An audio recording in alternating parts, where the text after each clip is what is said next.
Kasih karunia dan damai sejahtera dari Tuhan Allah Bapa kita dan dari anak Tuhan Yesus Kristus menyertai kami. Amin. Selamat pagi saudaraku, dengarkanlah firman Tuhan menuntun kita melakukan semua pekerjaan baik kemuliaan Tuhan hari ini. Yaitu dari Yeremia 17 ayat 10, demikianlah firman Tuhan.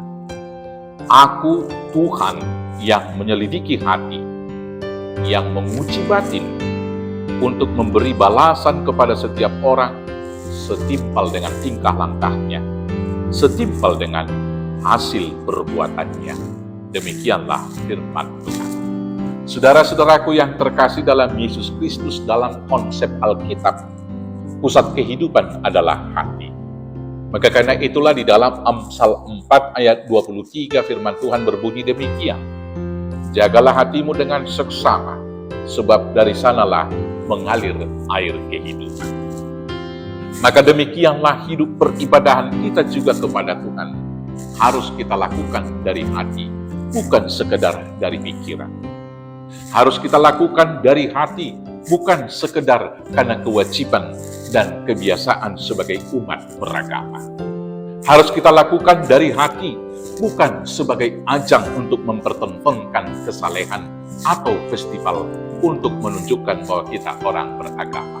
Saudara-saudaraku yang terkasih, demikianlah di dalam kehidupan kita sebagai umat beragama ini, beribadah kepada Tuhan itu harus kita lakukan sekali lagi dengan hati. Yang pertama, percaya.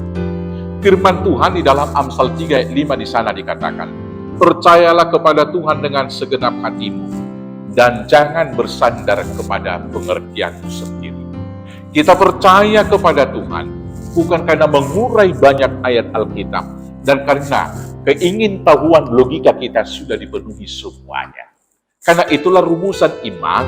Di dalam Ibrani 11 ayat 1 di sana dikatakan, iman adalah dasar dari segala sesuatu yang kita harapkan dan bukti dari segala sesuatu yang tidak kita lihat.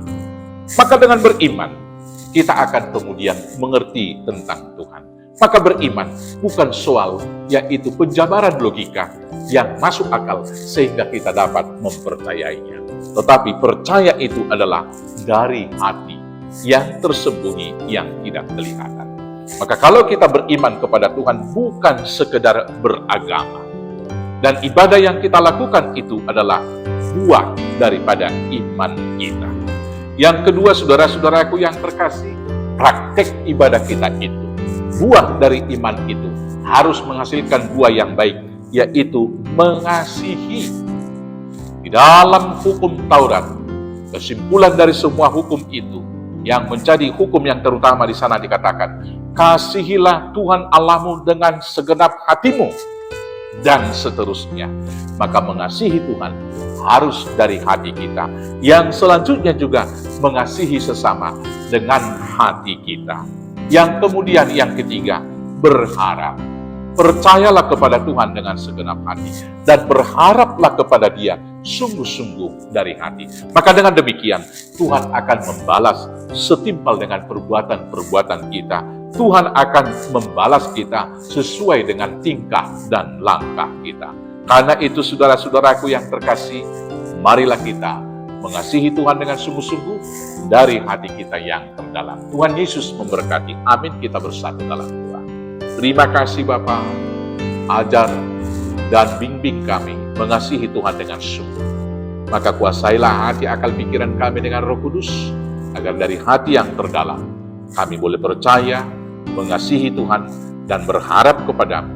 Hanya di dalam nama Yesus Kristus Tuhan Juru Selamat kami yang hidup. Amin. Selamat beraktivitas. Tuhan Yesus memberkati. Horas, horas, horas.